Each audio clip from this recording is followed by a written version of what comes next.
Hey guys, welcome back to RBR. I'm your host Raz, hugely excited for this. I haven't been this excited for a car unveil, let alone an AMG unveil, in the longest time. So you ready for this? This is gonna be really special. Look at that.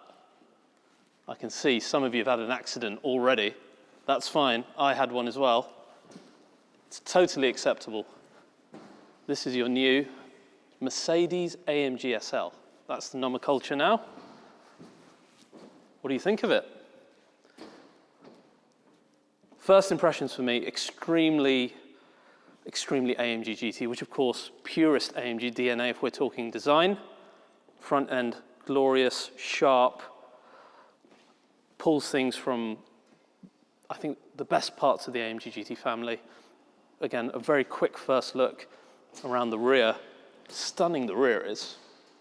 Really, really nice. I mean, I think all of us love the lights from things like the new S-Class, the previous GT, the CLS, etc. This kind of pulls flavor from all of that. You've got your typical AMG highlights. And unlike the old SL with its hardtop roof, and that's the topic, of course, I'm going to dive into with you, the silhouette of this, so much better. And of course, it links beautifully to our 300 SL. But now, let's dive in properly and have a proper deep dive into this new SL. Today, I'm showing you two cars that are potentially the most exciting cars to come out of both AMG and anything with a star on it in the coming years. And I'm so excited to show you both of them. Now, the SL name has been a car and a name that hasn't really inspired the awe and the lust that it used to back in its heyday, because it's a car that's kind of lived in the shadows of phenomenal two-door cars like the SLS, the AMG GT, and the S-Class two-door cars. But in this generation, the SL is a car reborn. It is no longer a Mercedes Benz. It is now a car built solely from the ground up by Mercedes AMG. That means it's just like cars like the SLS and the AMG GT. But don't think for a second that means it's going to let go of its luxury heritage that it gained later, because this car pulls the best bits out of the flagship Mercedes Benz S-Class and shoves it into a whole new generation of Mercedes SL. Crucially, this car also returns to the 2+2 layout last seen all the way back in 1989. So this is a huge deal for customers considering this car. Oh, and my AMG friends, get happy, because both of the cars that I'm showing you today have AMG's thunderous V8. And rumor has it that this particular car's whole new platform might be shared with a future flagship AMG sports car as well. So hugely important video today. I can't wait to unveil this car. I'm going to show you every single technical detail in typical RBR style. I'm going to strip away the skin, show you the engine, all the new suspension changes, everything that's gone on with the SL to make it brand new. So without further ado, come closer and let us peel the layers off this brand new Mercedes AMG SL.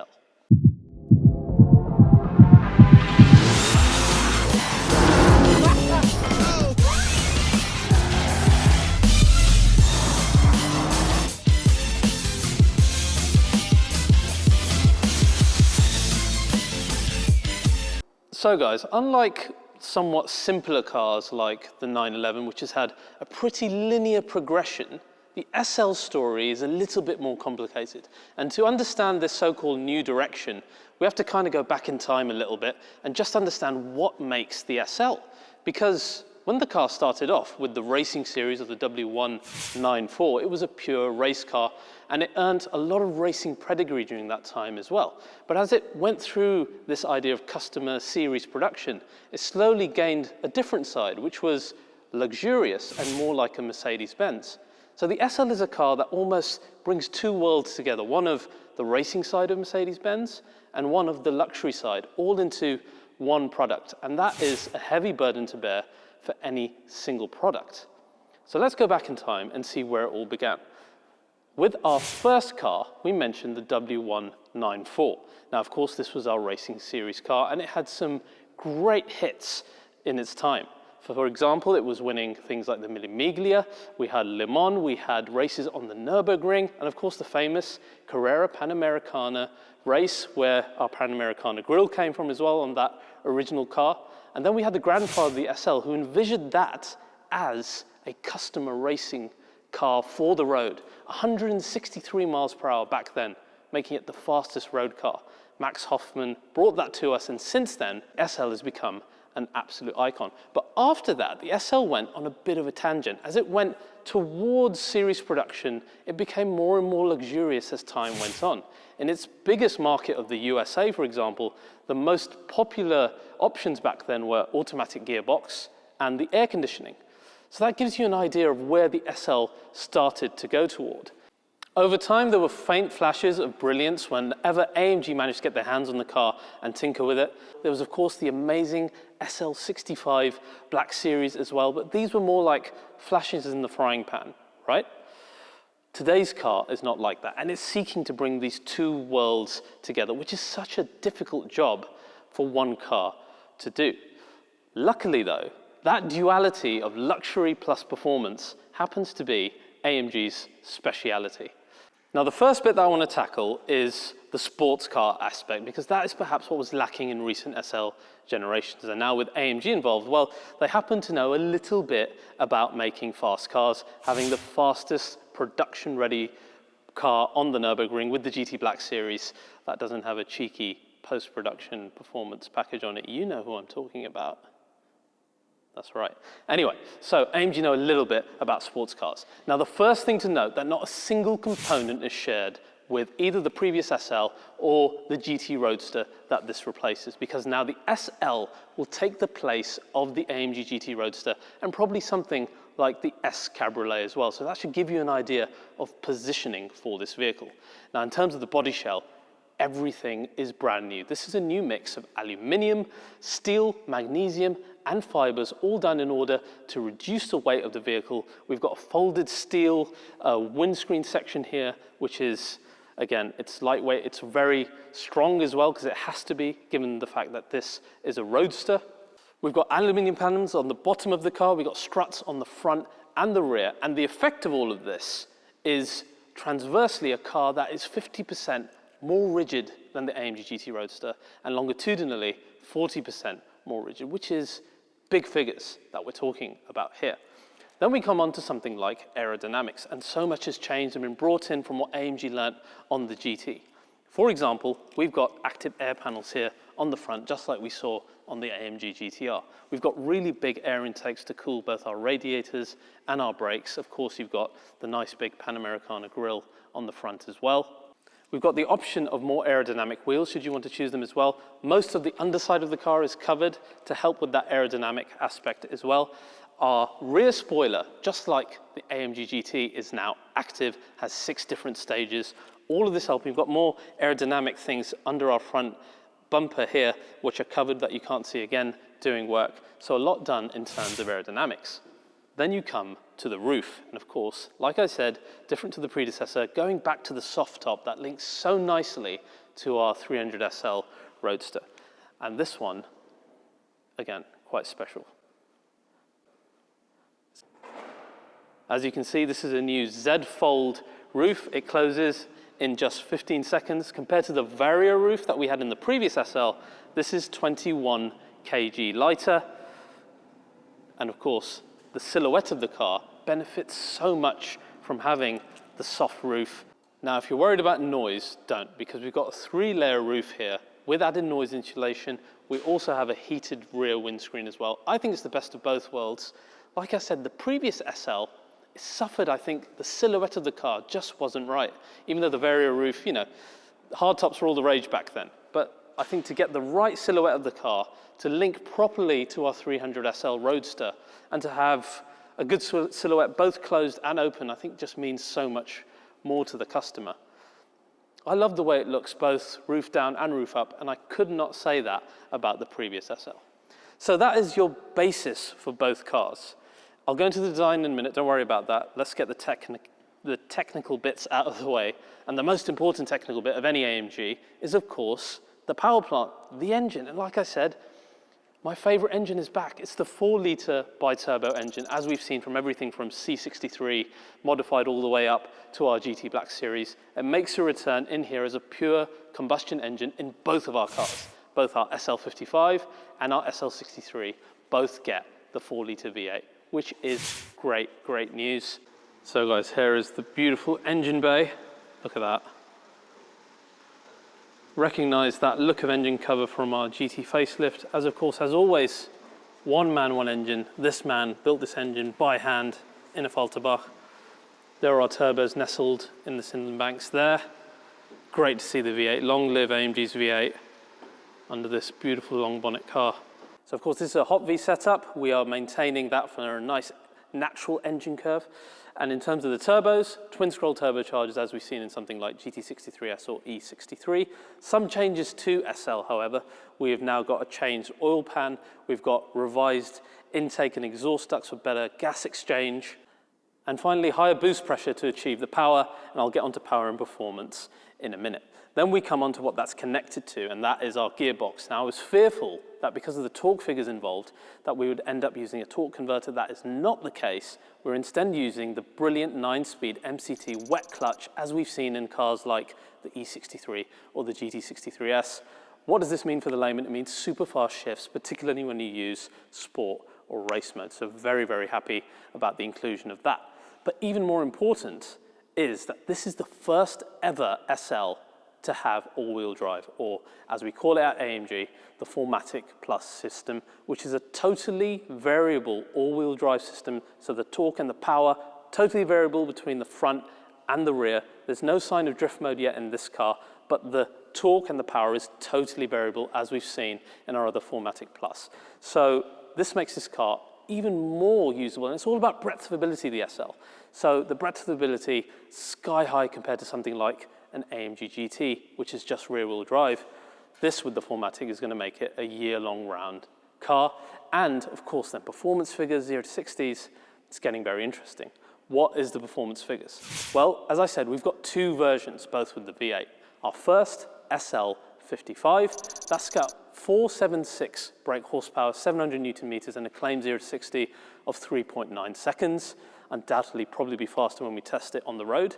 Then we have our current flagship, which is the SL63. This has got 585 brake horsepower, 800 Newton meters, and a 0 to 60 of 3.6 seconds, bringing it even close to something like the GT Black. So very, very impressive figures for our first two vehicles within this series.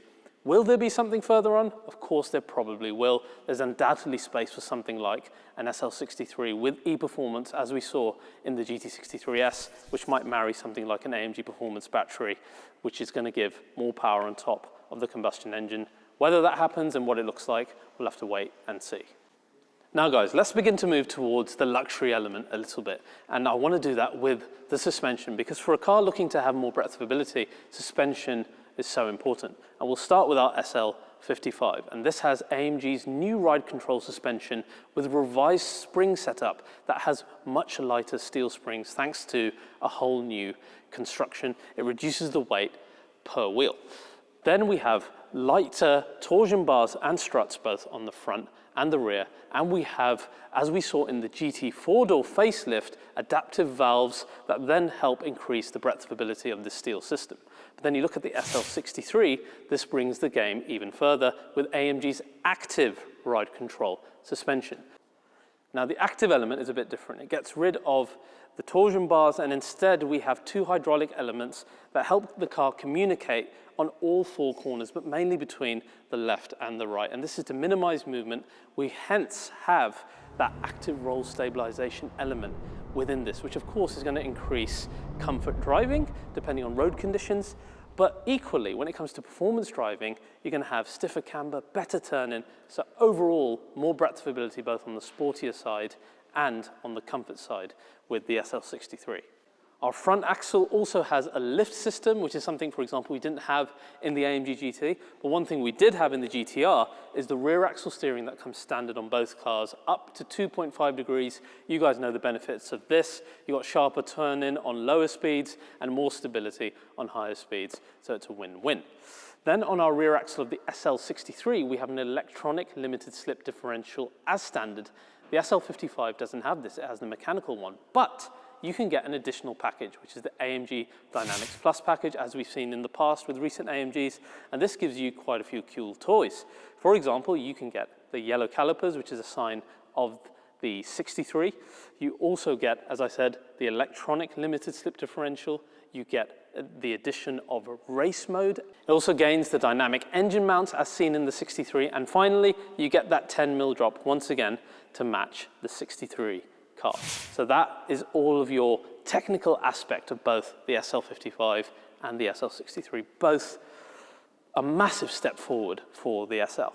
Now I think we need to look at the design. We need to look at the design of both of these cars. So come closer and let's have a look around both of them. Right guys, now let's take a look at the design because this is very important. Here's our two cars, as you've seen. We've got the SL63 and the SL55. And I want to start first with our 55. Now, overall look, when you look at it, is very, very AMG GT. I think the extra length that we have of the car, and this is 7 centimeters longer than the old SL, reminds me a little bit of S Coupe and Cab in the nicest way. But more than that, I think the thing that strikes you the most about this car, on the front particularly, is how striking that AMG front end is. And it is very, very, very AMG. I must stress that to you. Both of these cars look so, so aggressive and much more part of, the whole AMG GT ethos than anything else. But let's have a look at some details of this. First of all, I think the lights, so sleek, so slim, almost like concept car-like. Jamie, can you turn the light on by opening the car? You can see you've got the typical AMG GT tick there. You've got, interestingly, 2 light dots. That's normally denoting something like E-Class, but I don't think that's a relevant point here. But as I said, very, very sleek, very, very sportive. These match nicely with our lower air intakes. You'll note here, you've seen these vertical slats before in the GT63 facelift, and they look great. Again, the family has strong DNA. This is the carbon package cars. You can see our Aeroflex carbon, lower lip carbon as well. There's your active air vents underneath there. All of this is very GT, particularly I think linking really well to the 4-door. Then you've got your Panamericana grille here, or the AMG specific grille as they call it. You know, there's a border around it. We've seen that in the past with like the E63 and the E53. I actually think it looks pretty nice on this. It's very wide and a very angry grille. Very angry indeed. I like the look of it, and the car looks super wide. The muscular shoulders, look at that. So exaggerated. Nice powerful power domes as well on the top. And then your typical MB Star here. Very nice to see that. But then I think side view, so important. As is 3/4. Let's get the side view in. That looks stunning. Some details then. Wheels are gorgeous. 21-inch all-round for both of these cars, both for the SL55 and the SL63. Obviously, you can get wheels from 19 inches onwards, but these are the biggest. This is very GT63, isn't it? I predicted in my render that they were going to do this, and I was right. You'll also notice a new 4MATIC Plus badge, which is quite nice. I like anything new, to be honest. A bit of a child like that. And that is your silhouette with the roof down, which very, very AMG GT, to be fair. Now let's look at the rear. I think one part that I missed that's a bit more obvious from this angle is the side sill. Now this looks very much like the Maybach Concept Coupe, which had similar side sills, and it's nice in the 55 because it's highlighted by the chrome that's used in it. But then you look at the rear, that is muscular. Very, very muscular indeed. Of course, you've got your active rear wing as well, and then the rear lights. They're a melding of so many different things. There's a bit of S-Class in there with the 3D shapes that I think you can just about perceive. But the shape is very AMG GT. It's a bit of CLS in there as well. It's very, very nice. And I think a little bit of GT 4-door seeping through as well, particularly when you start to look at the pipes and the overall shape of the diffuser. But I think more than anything else, it reminds me of the GT family.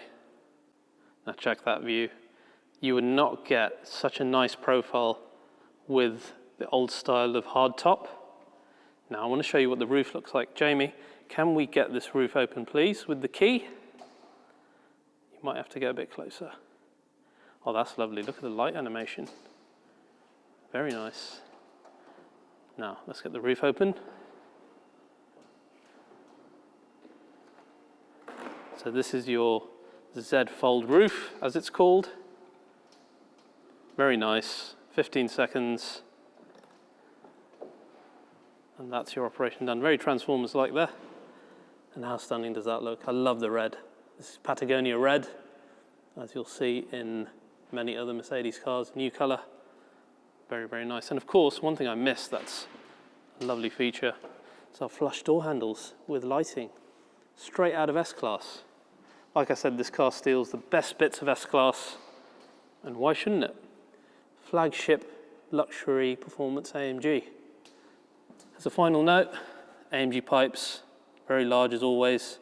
Carbon package here does look fantastic. Is it worth the money? That's down to you to decide, but it does look very impressive.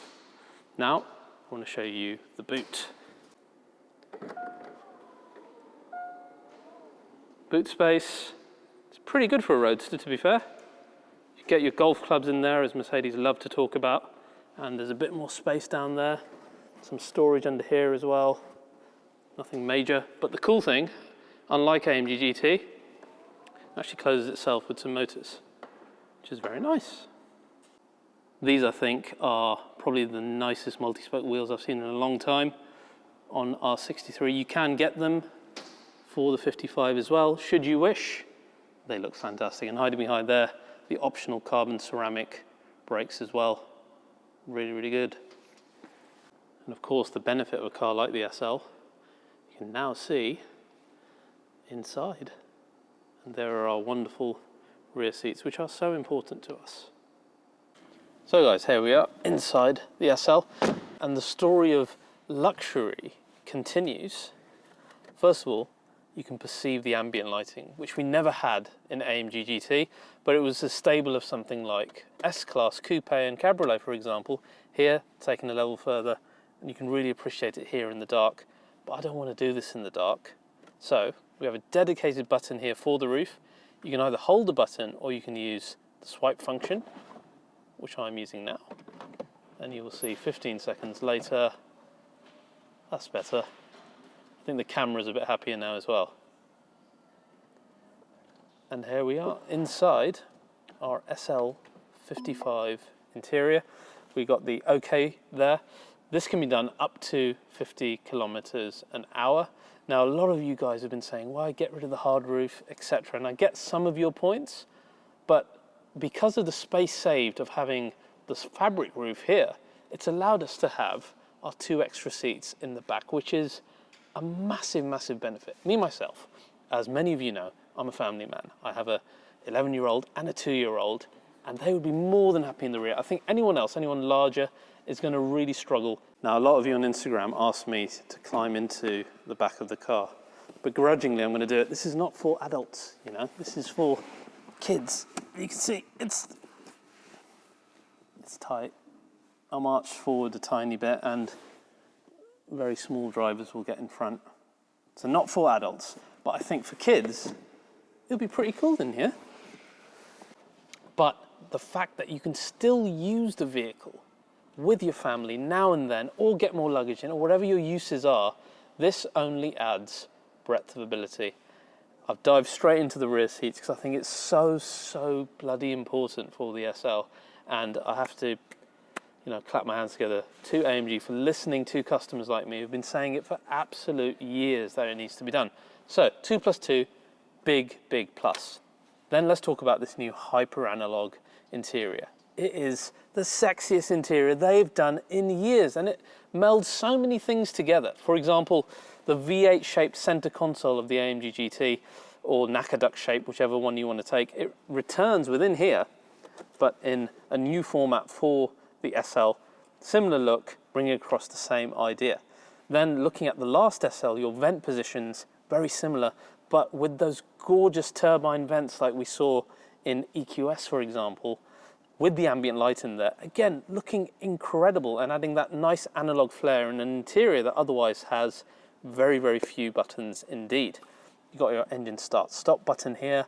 The coolest thing, in terms of screens anyway, is your driver zone here. It's massive, but it's encased in a cowl, which again reminds you of more classic cars like the GT. It also protects from the sun, any glare that you might have on this very important screen in front of you as well. Within the screen, we've got a brand new Super Sports display, which looks incredible. Of course, you've got your choice of the other Sport and Classic, etc. But this one especially, really impressed with it. And to my surprise and delight, we've also got heads-up display within this car. I was not expecting that. Again, pulling things from S-Class, from the new C-Class, into I mean, the GT didn't have any of these creature comforts, and this is so, so important, again, for customers. Again, you've got 360-degree camera within this as well. Again, something that we just did not have in something like the GT, but you'd be more used to in something like the S-Class 2 doors. Speaking of S-Class 2 doors, we even have massaging seats inside an SL. Again, I was just not expecting that as a feature within here, and that is fantastic. Now, we cannot ignore our screen here. Of course, we're seeing this across more and more Mercedes and AMG now. I really like the S-Class style one, which is this in the middle versus, say, the bigger Hyper screen.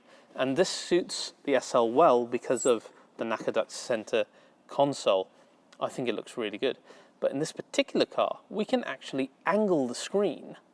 And again, that is to do with making sure you don't have glare or putting the screen where it's comfortable for the driver.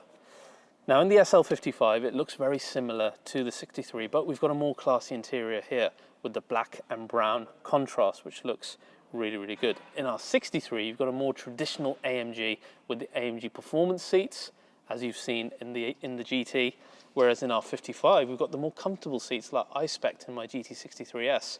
Both are great. The comfort seats here with the AMG crest on the headrest, AMG underneath that, the diamond stitching, and a really, really comfortable feel. Another thing I love is how easy it is to get in and out of the SL versus the GT.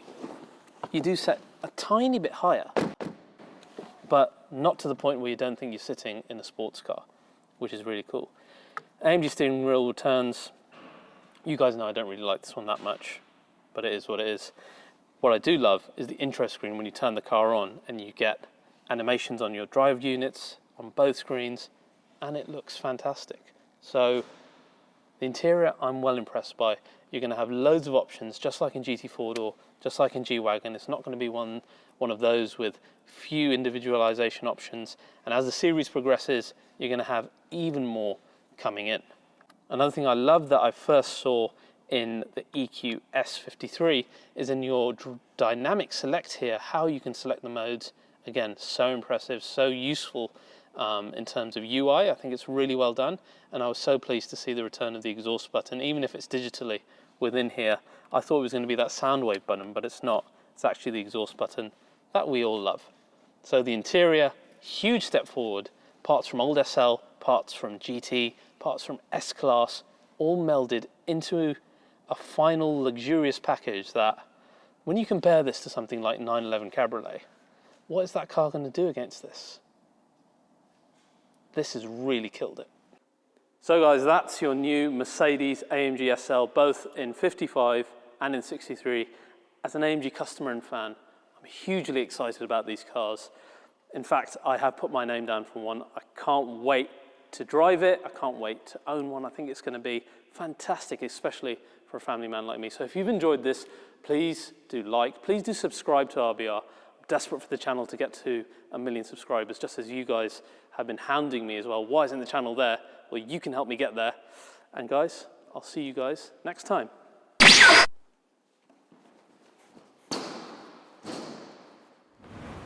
you leave with the key?